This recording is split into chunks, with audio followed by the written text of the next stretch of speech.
le vert. B.B. King, j'aime beaucoup le monsieur et du coup j'aime beaucoup le blues.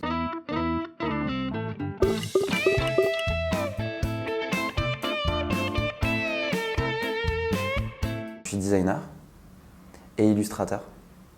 Donc en gros à la base, je viens du design graphique. Design graphique, c'est la création de logos, charte graphique, identité visuelle. En fait, c'est tout ce qui va accompagner une marque. J'aime beaucoup prendre l'exemple de Nike parce qu'il parle à tout le monde et que c'est vraiment un peu pour moi le logo ultime. Si tu regardes ce que fait Nike, les gens qui ont créé leur logo, ils ont créé une virgule comme ça, un rebond. Et donc en fait, pour moi, le design graphique, c'est ça, c'est essayer de transmettre une idée, des valeurs, avec un signe simple. Et depuis 1 an, je fais du design UI, donc la user interface.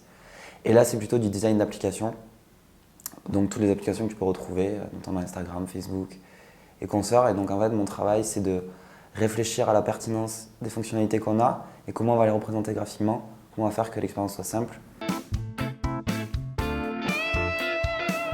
Quand je dis designer, soit on croit que je fais des chaises, soit on pense que je suis un artiste. Donc quand je dis que je fais du design, on me dit « Ah, donc tu fais du dessin ?» Alors oui, effectivement, mais c'est pas le propre non plus du design à la base. J'ai toujours eu 2 journées type, parce que j'ai toujours gardé une activité freelance à côté de mon taf salarié.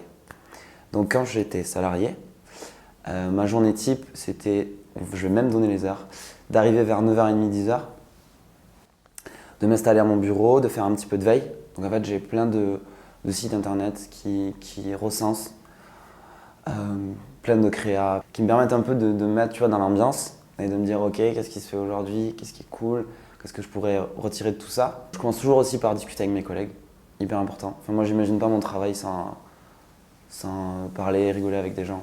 Et ensuite, je fais de la prod, donc je produis des illus, je produis des logos. Et ensuite, je les fais challenger par mes collègues. Et ma deuxième journée type, qui est ma journée de freelance, du coup, c'est un travail qui est un peu différent parce que du coup, c'est mes clients. Je bosse plus pour une boîte, je bosse pour moi. Et là, j'échange beaucoup avec eux, souvent par mail. Et là, c'est beaucoup des logos, des identités visuelles, des chartes graphiques. Donc là, c'est vraiment le métier de designer graphique, plus que de designer d'interface. C'est très différent. Là, on fait de la prod, mais là, on touche vraiment à l'identité de quelqu'un. Je te donne un exemple. Il y a un monsieur pour qui j'avais bossé quand j'étais plus jeune en tant que travailleur agricole qui a monté sa marque de vin. Du coup, il m'a dit je sais qu'aujourd'hui tu es graphiste, donc j'aimerais que tu me fasses mon étiquette. Et du coup, ce qui est hyper cool, c'est que là, tu crées son identité à lui.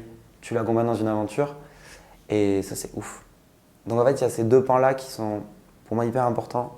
J'accompagne des gens dans une aventure qui est souvent hyper importante pour eux quand je fais du design graphique.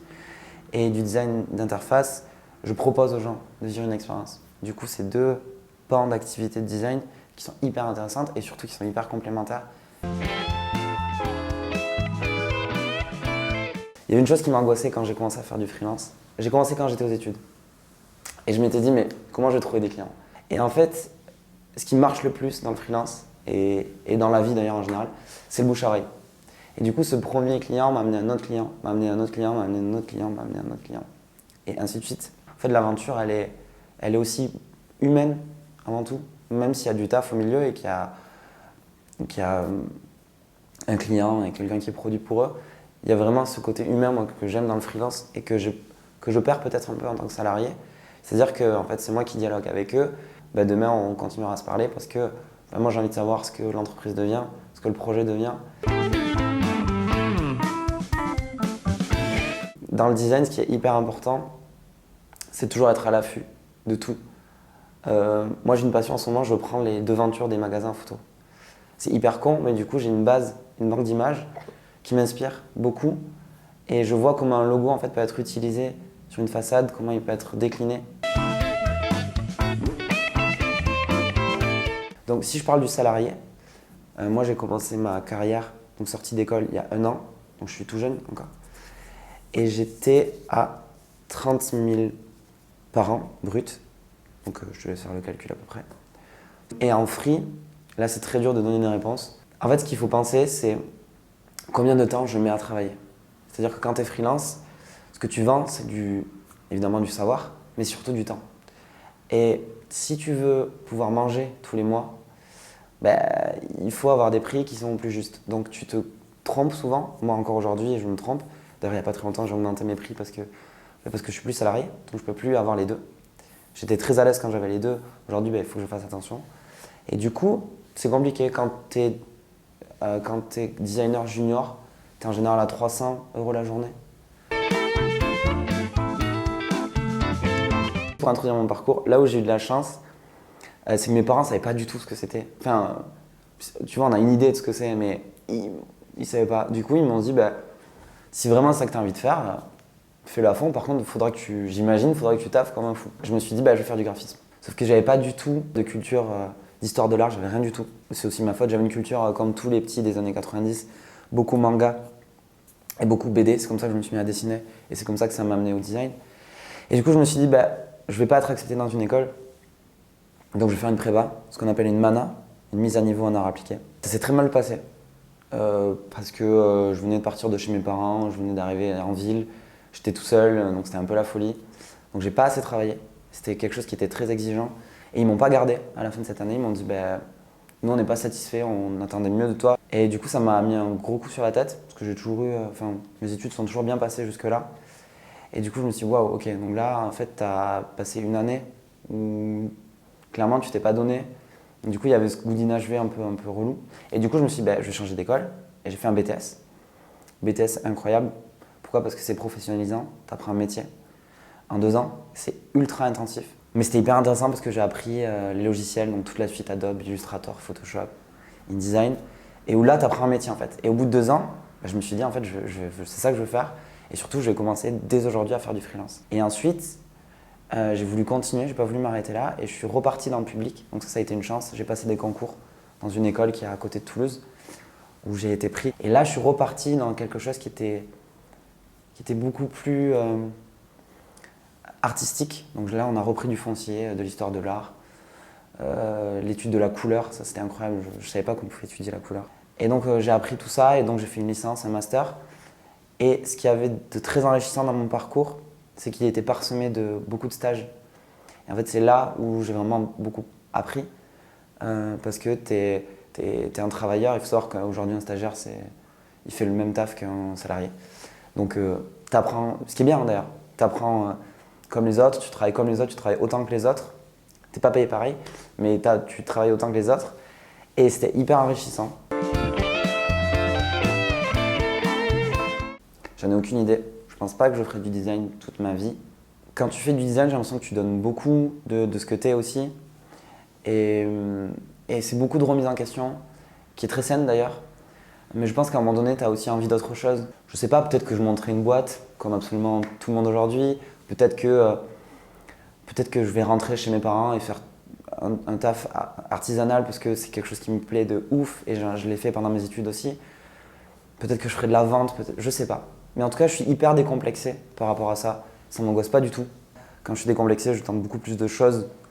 Je vais vers des sentiers qui sont beaucoup plus inconnus pour moi. Et juste, ce qui me fait avancer là en termes de vie pro, c'est sortir de ma zone de confort tout le temps. C'est ce qui me fait vraiment avancer. Et ce qui me fait continuer dans cette voie-là aussi du design. Ma vie pro, je pense que ce sera tout le temps ça. C'est ok, est-ce qu'il y a un truc qui me fait vibrer là? Ouais. Est-ce que je sais le faire? Sûrement pas. Mais est-ce que j'ai envie de le tenter? Oui. Pour l'instant, ça m'a souri, on verra le futur. J'ai pas de certitude sur l'avenir de mon métier. Le design, c'est tout. Tu vois, cette table est très belle. Vous la voyez pas, mais la table est très belle. Il y a quelqu'un qui l'a designé, qui l'a dessiné. Le design en tant que tel, il sera toujours là parce que l'humain, il a besoin de ça. Il a besoin de modeler ce qu'il y a autour de lui. Donc j'ai pas de crainte sur ça.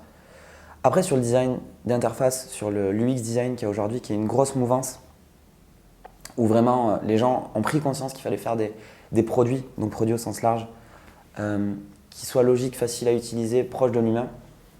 C'est une mouvance qui est en train d'être inclue dans les entreprises.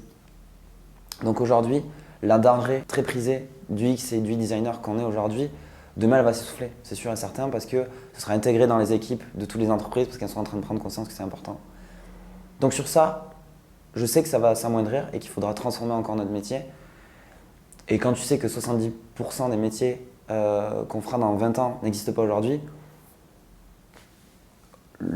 tous les métiers du design ne vont pas échapper à ça. Si je devais conseiller quelqu'un qui me regarde là et qui veut faire du graphisme, du design d'objets, d'espace, il y a plein de formes de design, je lui dirais déjà de bien se renseigner. Et surtout, ce qui est d'hyper important à faire, c'est de chercher autour de soi s'il n'y a pas déjà un designer. Donc que ce soit des amis d'amis ou les amis de tes parents, ou... je sais pas, mais il faut chercher une connaissance. Et si tu en trouves un, allez le voir, discuter avec lui, et essayer de passer du temps avec lui quand il travaille. Et là, tu vas vite te rendre compte, est-ce que c'est un truc qui me fait vibrer et est-ce que j'ai envie de faire ça? Il faut tout le temps créer, tout le temps, tout le temps, tout le temps. Et ça peut prendre n'importe quelle forme. Moi, je fais d'un instrument, c'est un truc que je fais assez régulièrement. Tu vois, tu écris des trucs, tu composes. Et il ne faut pas avoir de but en fait, final. Tu vois, il faut créer pour créer. Je fais beaucoup de cuisine aussi, j'adore ça. C'est de la création aussi. Et il ne faut jamais s'arrêter de créer. Tout le temps être en mouvement. Et ça te permet d'être, je pense, plus épanoui, autant dans ton taf que dans ta vie perso. Mais si tu t'arrêtes pas d'essayer des choses, en vrai, tu t'ennuies jamais.